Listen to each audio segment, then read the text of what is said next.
Hello and welcome everyone. आज हम पढ़ेंगे क्लास 8 का लाइट चैप्टर को शुरू करने से पहले जरा मोटूलाल के क्लासरूम में चलते हैं। अरे ये क्या हुआ? क्लास के अंदर अचानक से लाइट कैसे चली गई? मुझे तो कुछ भी नहीं दिख रहा। मैं हूँ भूत भू भू। अरे चीकू, क्या गंदा मजाक कर रहे हो? भूत होकर कुत्ते की एक्टिंग क्यों कर रहे हो? हेलो बच्चों, कैसे हो? मोमो खाता हूँ चटनी लगाकर। ये सब एक एक्सपेरिमेंट था। देखा, आज हम पढ़ेंगे क्लास 8 का लाइट चैप्टर। इस चैप्टर के अंदर हमें बताया गया है कि हम लोग चीज़ों को लाइट की हेल्प से ही देख पाते हैं। बाकी का चैप्टर तो मन्नू भैया से पढ़ लो। अरे वाह मोमो सर, मेरी कॉपी कर रहे हो। वेरी गुड, एक्सपेरिमेंट करके पढ़ा रहे हो। चलो कोई बात नहीं। अच्छा, मोमो सर ने क्या चीज़ बताई कि हम आसपास की चीज़ों को लाइट की हेल्प से देख पाते हैं, लेकिन जब अंधेरा होता है यानी कि डार्कनेस होती है तब हम आसपास की चीज़ों को नहीं देख पाते। तो we can not see anything without the light in darkness. Darkness के अंदर हम कोई भी आसपास की चीज़ को नहीं देख पाते। अच्छा, क्या होता है जब लाइट एक मिरर के पास आती है या मिरर के नज़दीक जाती है? सबसे पहले हम लोग समझते हैं कि मिरर क्या चीज़ होती है साइंस के अकॉर्डिंग। देखो, मिरर वो हर एक चीज़ है जो कि शाइनी सरफेस होता है, जिसका कोई भी ऐसी चीज़ जिससे लाइट रिफ्लेक्ट बैक होती है उसे हम लोग मिरर बोलते हैं। वो वाला मिरर नहीं होता जो आप लोग समझते हो, जिसके अंदर आप अपनी सुंदर सुंदर शक्ल देखते हो रोज स्कूल जाने से पहले। सिर्फ वही मिरर नहीं होता। मिरर वो हर एक चीज़ होती है जिससे लाइट रिफ्लेक्ट बैक होती है। जैसे ये फ़ोन है, इस फ़ोन की स्क्रीन को देख रहे हो आप, इससे लाइट क्या हो रही है? रिफ्लेक्ट बैक हो रही है। तो ये भी क्या है? एक मिरर है। बिल्कुल, आई होप अब आपको क्लियर होगी ये चीज़।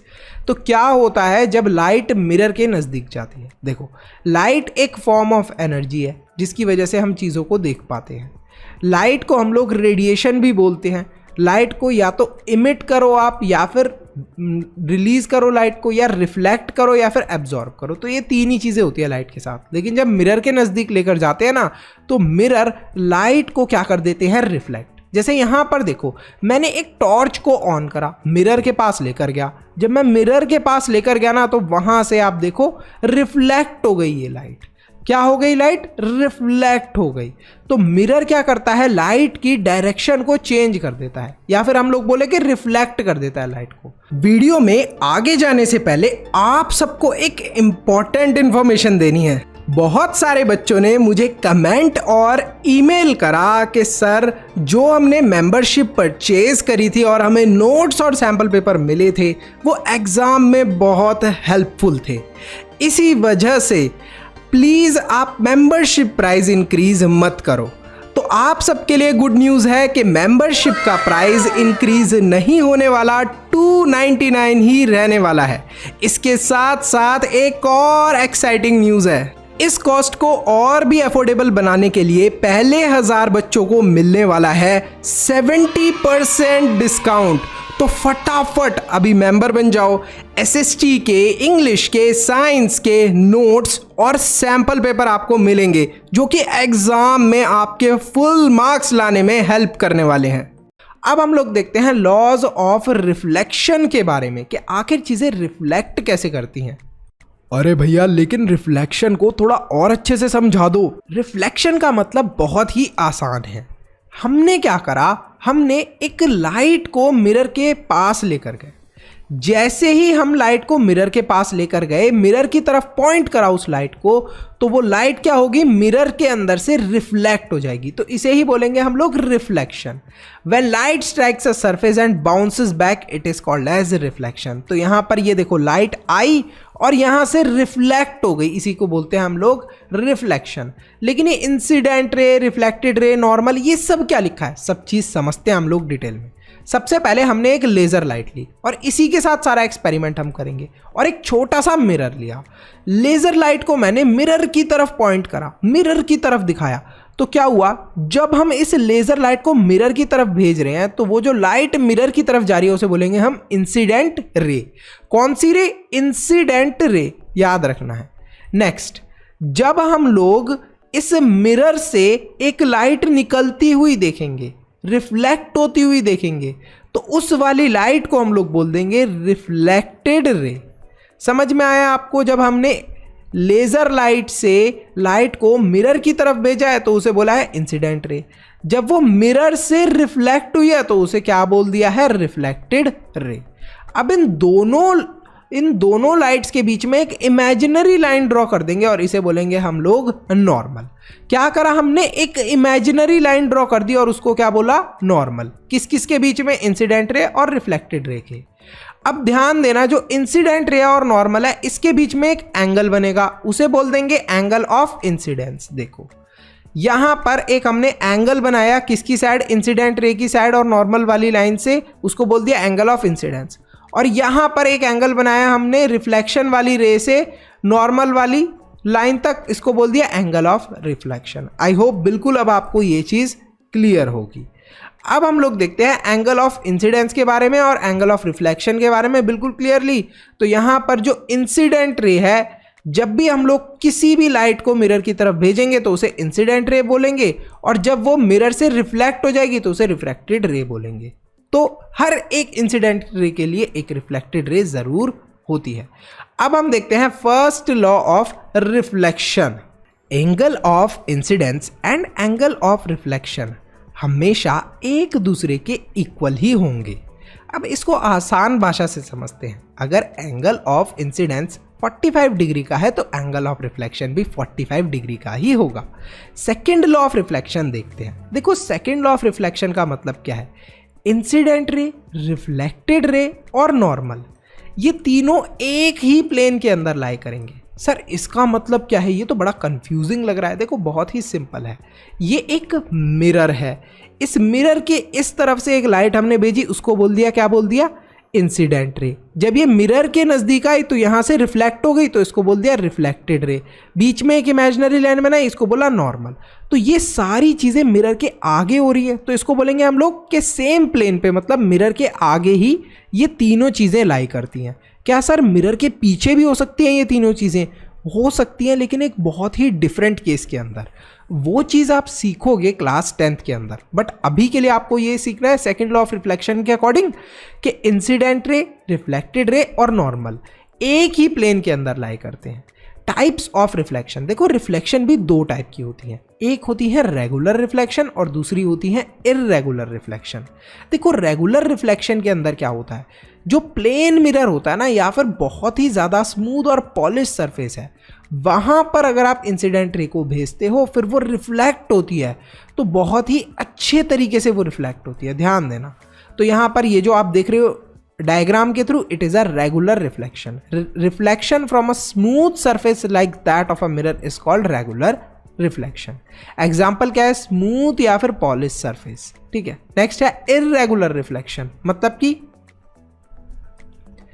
जब पैरेलल रेस रिफ्लेक्ट होती हैं एक प्लेन के ऊपर और जो सरफेस है उस प्लेन का वो इर्रेगुलर है, डिफ्यूज्ड है, तो इर्रेगुलर रिफ्लेक्शन बनेगी। सर नहीं समझ में आया, मतलब समझते हैं। देखो हमने क्या करा, कुछ इंसिडेंट रे को पॉइंट करा टूवर्ड्स द मिरर, जिसका सरफेस कैसा था, ऊबड़ खाबड़, कैसा, ऊंचा नीचा। देखो यहां पर देखो कैसा सरफेस है, रफ सरफेस। इस ऊबड़ खाबड़ सरफेस को क्या बोल देंगे, रफ सरफेस।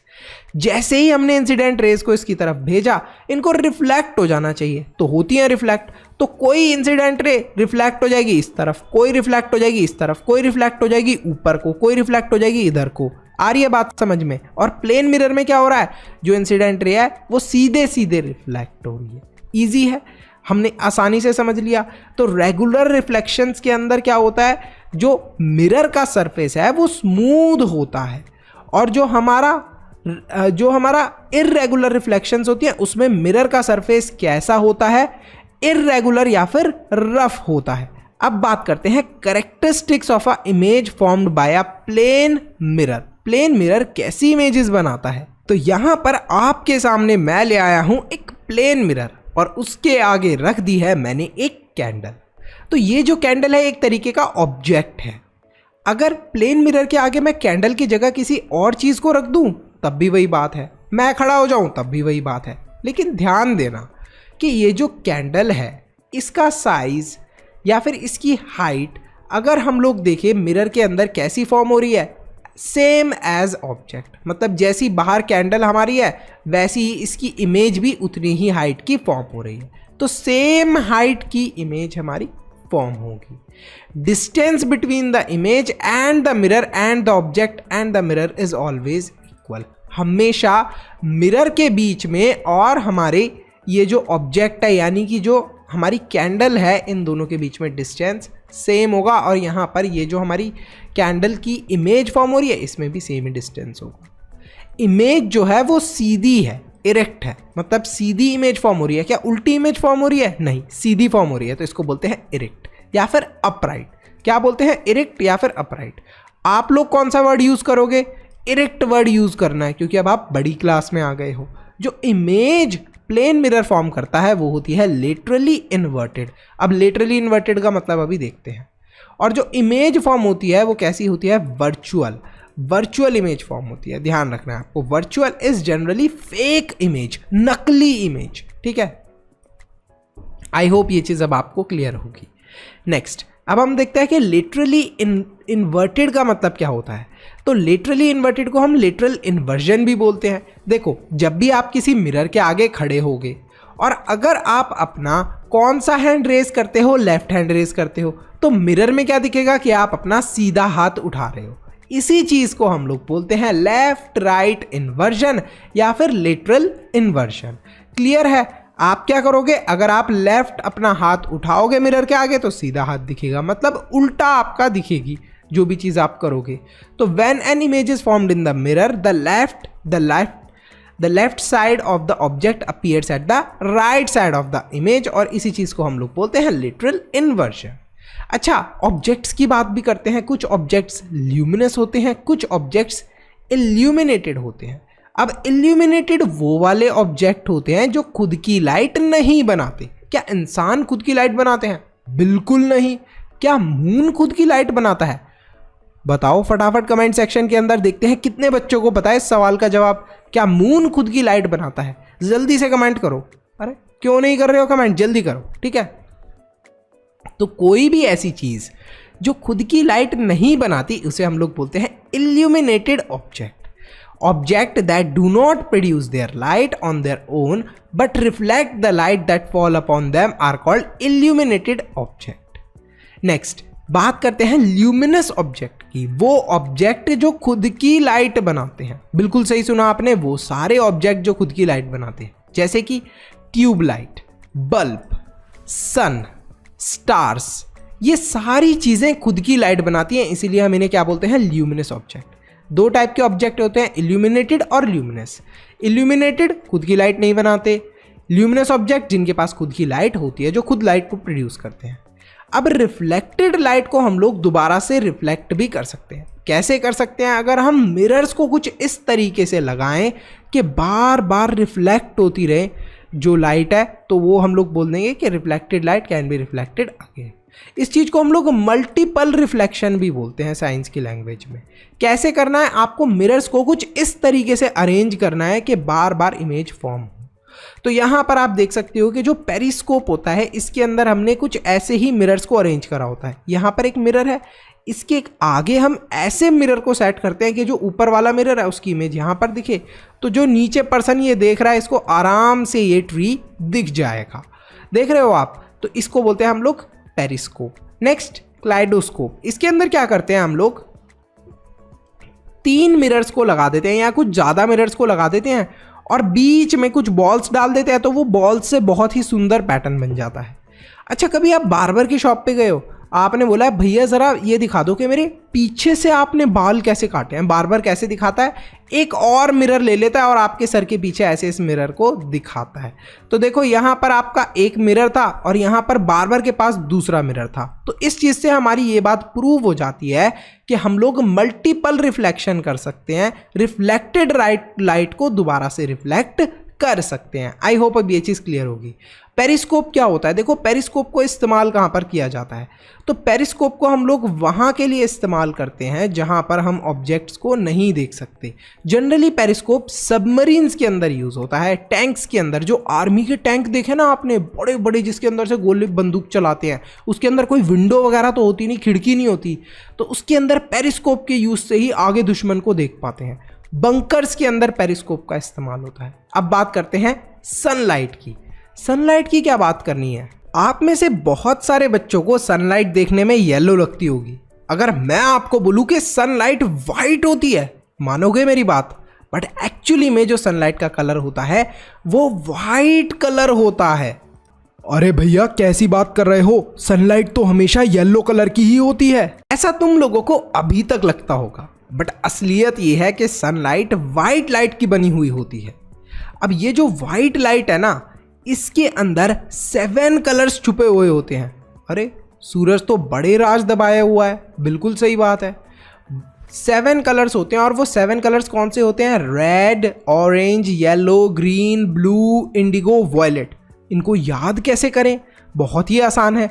विबग्योर, VIBGYOR, इसको बोलते हैं हम लोग विबग्योर।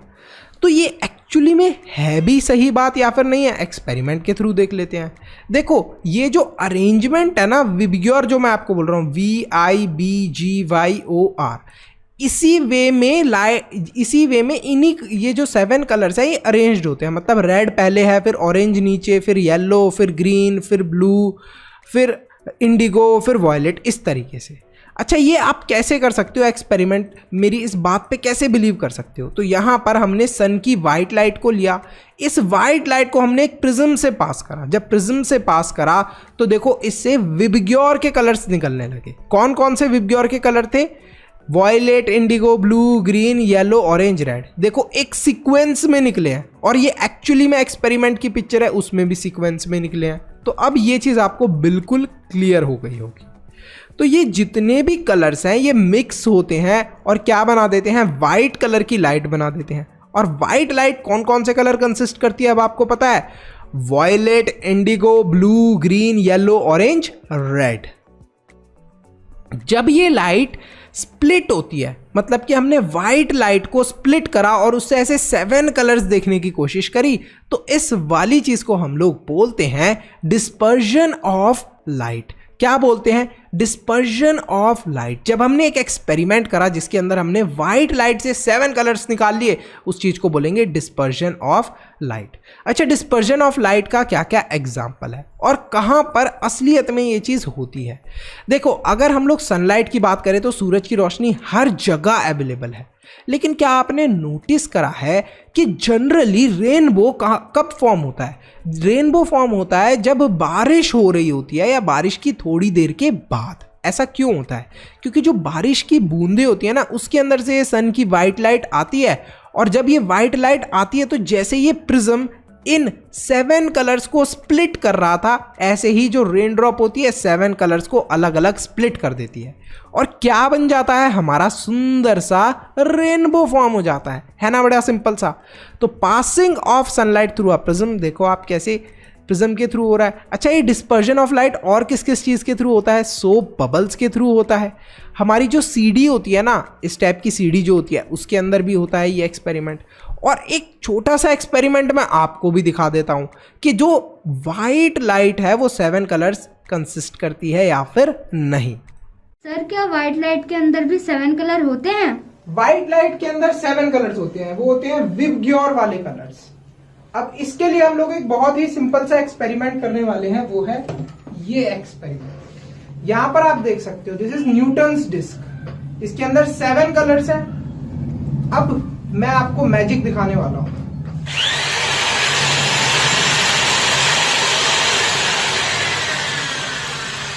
तो आपने देखा कैसे ये जो 7 कलर्स थे ये डिसअपियर हो गए।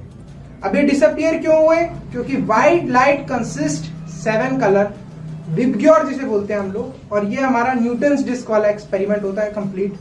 जितनी भी चीजें हमारे आसपास हैं हम उन्हें देख कैसे पाते हैं? आईज की हेल्प से, इन आंखों की मदद से। अब ध्यान देना, जो आंखें हैं इन्हें हम लोग सेंसरी ऑर्गन भी बोलते हैं, क्योंकि इन्हीं की वजह से हम चीज़ों को देख पाते हैं, सेंस कर पाते हैं। जो आईज हैं वो लाइट रेज को एब्जॉर्ब करती हैं और फिर विजुअल इमेज बनाती हैं। समझ रहे हो आप? मतलब जैसे हम लोग हाथ से ड्राइंग करते हैं, ऐसे ही आईज भी इमेज बनाने का काम करती हैं, इमेज को ड्रॉ करने का काम करती हैं, ऐसे समझ सकते हो आप। और फिर जो भी इंफॉर्मेशन है, इस सारी इंफॉर्मेशन को ब्रेन तक ट्रांसफॉर्म कर दी जाती है। जो आईज हैं इनका स्ट्रक्चर कैसा होता है? स्फेरिकल स्ट्रक्चर होता है, और हम इन्हें आई बॉल्स भी बोलते हैं, क्योंकि कैसी दिख रही हैं? ये कुछ बॉल्स जैसी देखने को मिल रही हैं। ठीक है, जो आईज है ये प्रोटेक्टेड होती हैं बाय आईलिड्स। ये वाली चीज़ जो देख रहे हो आप, इसे आईलिड बोलते हैं। ये नीचे देख रहे हो, इसे आईलिड बोलते हैं। क्लियर है? जिसकी वजह से एक्सेस लाइट नहीं आती। जैसे कभी बहुत ज़्यादा रोशनी आएगी ना तो आपकी आंखें ऐसी हो जाएंगी, जब बहुत कम रोशनी आएगी तो आंखें आप ऐसे फाड़ लोगे, समझे? और डस्ट से भी हमें प्रोटेक्ट करती है। जब मिट्टी वगैरह आती है, हम क्या करते हैं? धूल मिट्टी आती है तो आंखें बंद कर लेते हैं ऐसे। तो आई होप ये चीज़ अब आपको क्लियर हुई होगी। तो आईज को प्रोटेक्ट क्या चीज़ करती हैं? आईलिड्स। अब देखो, ये हमारी पूरी आई का स्ट्रक्चर है। एक एक करके सारी चीज़ों को देखते हैं। सबसे पहले कॉर्निया की बात करते हैं।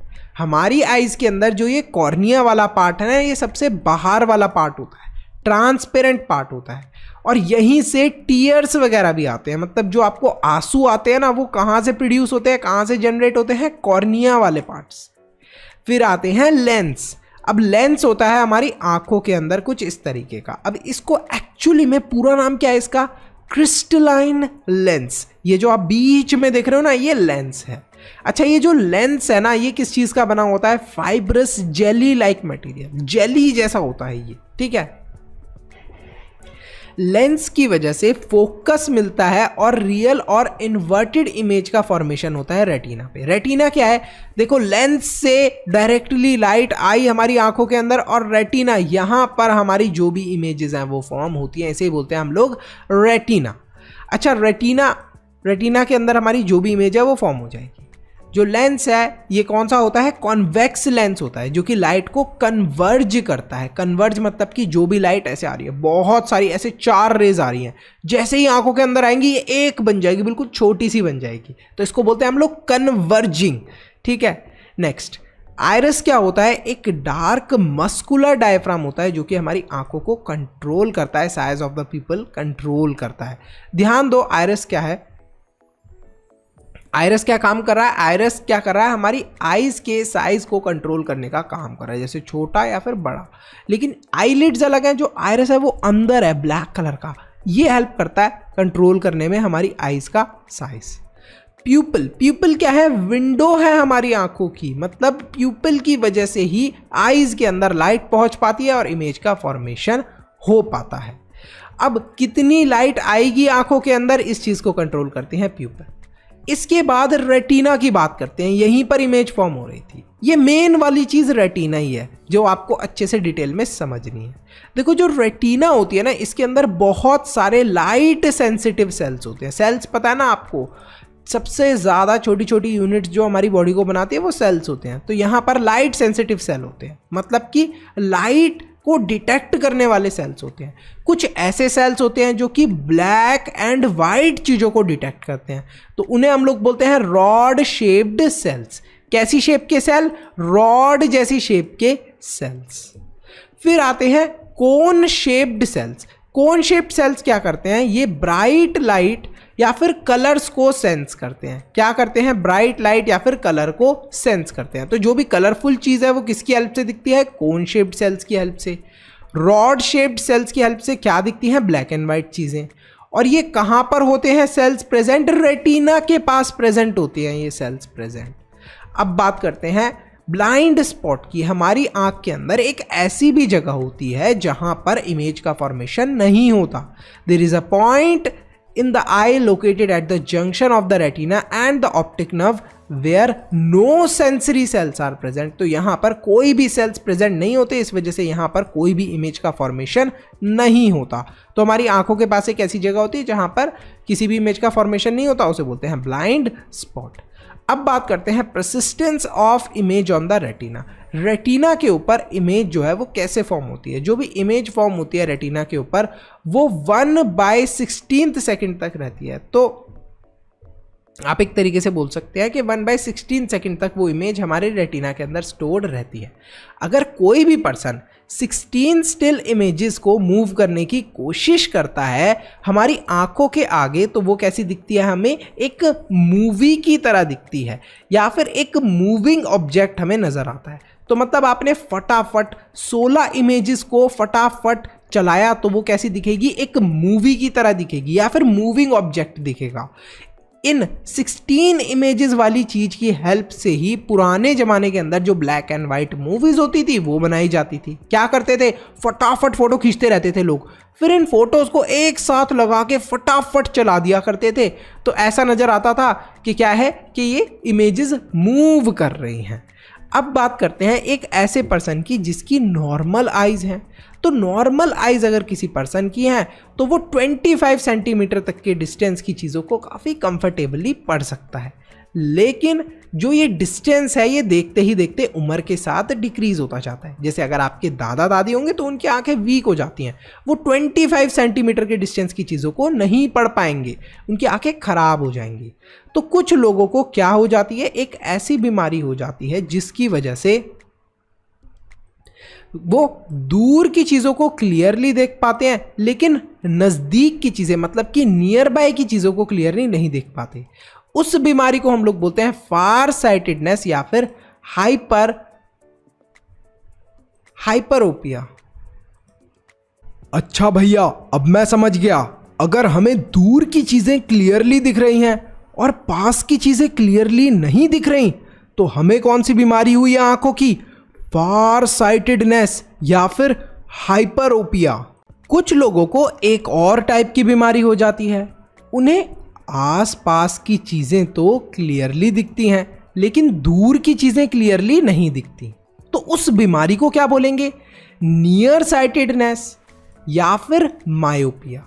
अब नियर, देखो यहां पर नाम के अंदर ही हमें आंसर मिल रहा है नियर साइटेडनेस। इस पर्सन को नियर मतलब आसपास का, नजदीक का दिखता है और दूर का नहीं दिखता। और ऊपर क्या था, फार साइटेडनेस, इस पर्सन को फार मतलब दूर का दिखता है लेकिन नजदीक का नहीं दिखता। कभी कभी ऐसा भी होता है कि ओल्ड एज के साथ हमारी आइज के जो लेंस हैं वो क्लाउडी या फिर फॉगी हो जाते हैं। अच्छा, इस चीज़ को बड़े ही सिंपली समझते हैं। अब जैसे ये मेरा चश्मा है, इस चश्मे के ऊपर कभी कभी गंदगी लग जाती है। क्या करना पड़ता है मुझे, सिंपली मैं क्या करता हूँ, मैं ना एक टिश्यू पेपर ले लेता हूँ या फिर एक क्लॉथ ले लेता हूँ, उससे इस चश्मे को पोंछ लेता हूँ तो साफ़ हो जाता है। ये इसको क्लीन कर लिया मैंने, साफ़ कर लिया, क्लीन हो गया। लेकिन जो हमारी आईज के अंदर लेंस होता है, जैसे इस चश्मे के ऊपर लेंस है ऐसे हमारी आंखों के अंदर भी तो लेंस है, वो भी कभी कभी क्लाउडी और फॉगी हो जाता है जनरली ओल्ड एज के अंदर। तो उसको क्लीन कैसे करा जाता है और उस बीमारी को क्या बोलते हैं, ये आईज के लेंस पर क्लाउडी या फिर फॉगी चीज़ हो जाने को हम लोग बोलते हैं कैटरैक्ट। तो यहाँ पर आप देख सकते हो कि कैटरैक्ट के अंदर आईज कैसी दिखती हैं। ये देखो, ये अंकल जी हैं, बहुत बूढ़े दादाजी हैं जिनकी कैटरैक्ट वाली आई है। अब जब हम लोग इनके लेंस को अच्छे से क्लीन कर देंगे तो इनकी आई कैसी दिखेगी, कुछ इस तरीके की। देखो बिल्कुल क्लीन हो गई, अब इन्हें बिल्कुल चीज़ें साफ सुथरी दिखेंगी। हाँ, इनके आईज अगर वीक हैं तो ये चश्मा लगाकर चीज़ों को अच्छे से देख सकते हैं लेकिन इनका लेंस अब क्लियर हो गया है। अच्छा, हमें अपनी आइज़ को प्रोटेक्ट करना चाहिए किन किन चीज़ों से। एक तो डिम लाइट के अंदर हमें कभी भी पढ़ाई नहीं करनी चाहिए। हमें हमारी आइज़ को एटलीस्ट 4 टाइम्स एक दिन के अंदर धोना चाहिए, वो भी कोल्ड वाटर के साथ। हमें हमारी आइज़ को क्या करना चाहिए, अच्छे से वॉश करना चाहिए जिससे कि डस्ट पार्टिकल्स वगैरह हमारी आइज़ के अंदर ना रहे और स्मॉल इंसेक्ट्स भी हमारी आइज़ के अंदर एंटर ना करें।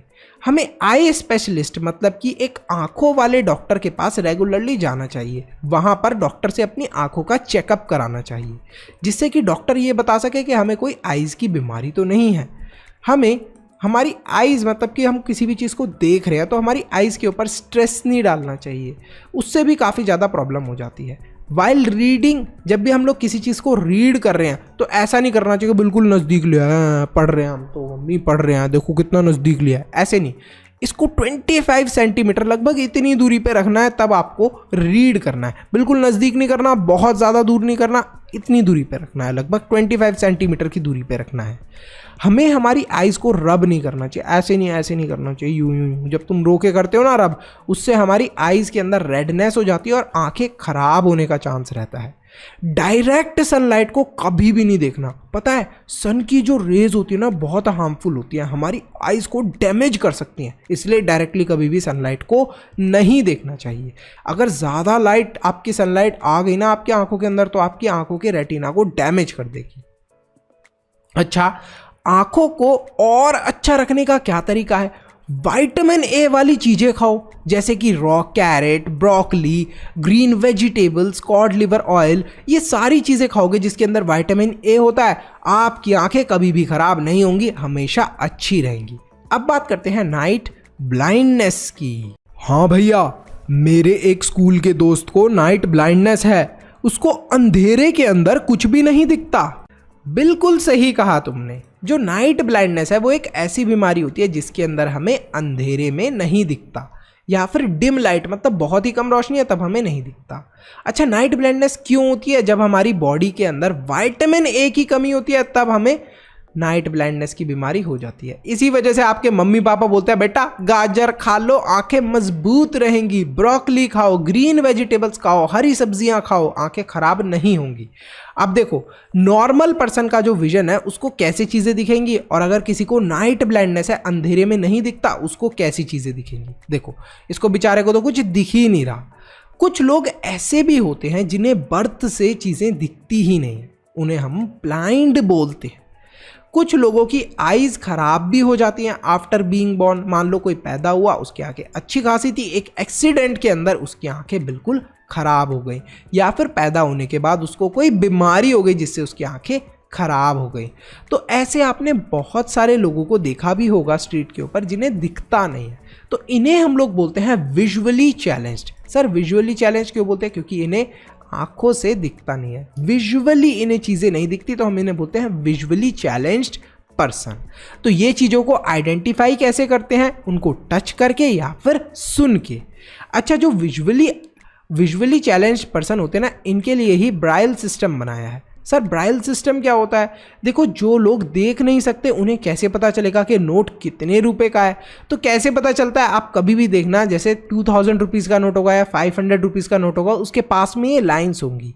तो कोई भी ब्लाइंड पर्सन इन लाइन्स को ऐसे टच कर करके, फील कर करके पता लगा सकता है कि नोट कितने का है। 10 रुपीज़ के नोट पे भी होता है, 20 के पे भी, 50 के पे भी, 100 के पे भी, हर किसी नोट पर ऐसे बने होते हैं। तो इन्हें हम लोग बोलते हैं कुछ सिंबल्स। अब ये जो ब्राइल सिस्टम है इसको किसने बनाया था? लुइस ब्राइल ने। ये ब्राइल सिस्टम के अंदर क्या थे? कुछ डॉट्स थे। जैसे हम लोग ABCD पढ़ते हैं ना, तो ऐसे ही डॉट्स की हेल्प से जो विजुअली चैलेंज्ड पर्सन होते हैं, मतलब जिन्हें दिखता नहीं है, वो डॉट्स ड्रॉ कर करके पढ़ते हैं या फिर चीज़ों को समझते हैं। जैसे कैट है तो कैट के लिए ऐसे 2 डॉट ड्रॉ करने हैं, नीचे 2 लाइनें बनानी है। ए है तो ए के लिए ऐसे 1 डॉट बनाना है, फिर ऐसे 3 यहाँ पर लाइनें बनानी है और 1 डॉट के नीचे 2 लाइनें बनानी है। तो इस तरीके से हम लोग क्या करते हैं? वर्ड्स को लिखते हैं। इस सिस्टम को बनाया किसने? लुइस ब्राइल ने। बहुत सारी लैंग्वेजेस है इंडिया के अंदर जिनको ब्राइल सिस्टम के थ्रू बनाया गया है। अब बात करते हैं नाइट ब्लाइंडनेस की। What is night blindness? Comment section के अंदर कमेंट करना। हमारा चैप्टर यहीं पर खत्म होता है। अगर आपको इस चैप्टर के नोट्स चाहिए, सैम्पल पेपर चाहिए या शाउट आउट चाहिए, क्या करना है? सिंपली सब्सक्राइब करना है और सब्सक्राइब के साथ में ज्वाइन के बटन पे क्लिक करके मेंबर बन जाना है। अच्छा, नोट्स आपके बहुत काम आएंगे क्योंकि जो बुक में लैंग्वेज दी और बुक में चीज़ें दी हैं वो बहुत मुश्किल हैं। तो यहाँ पर आपको काफ़ी आसान लैंग्वेज में, देखो एक एक लाइन के अंदर आपको क्या मिल रही हैं? डेफिनेशंस मिल रही हैं नोट्स के अंदर। तो ये नोट्स चाहिए तो क्या करना है? सिंपली सब्सक्राइब करके मेंबर बनना है ज्वाइन के बटन पे क्लिक करके, और सैम्पल पेपर आपको मिल जाएगा। सर सैम्पल पेपर क्या होता है? इस चैप्टर के अंदर से जो भी इंपॉर्टेंट क्वेश्चन एग्जाम में आते हैं वो सारे के सारे क्वेश्चंस या फिर लगभग वैसे ही क्वेश्चंस आपको सैम्पल पेपर में मिल जाएंगे और शाउट आउट भी मिलेगा। So thank you so much for watching this video. फटाफट सब्सक्राइब के साथ में ज्वाइन के बटन पे क्लिक करके मेंबर बनो। Thanks for watching. लाइक ज़रूर करना, सब्सक्राइब ज़रूर करना और शेयर भी अपने दोस्तों के साथ ज़रूर करना। See you in the next video.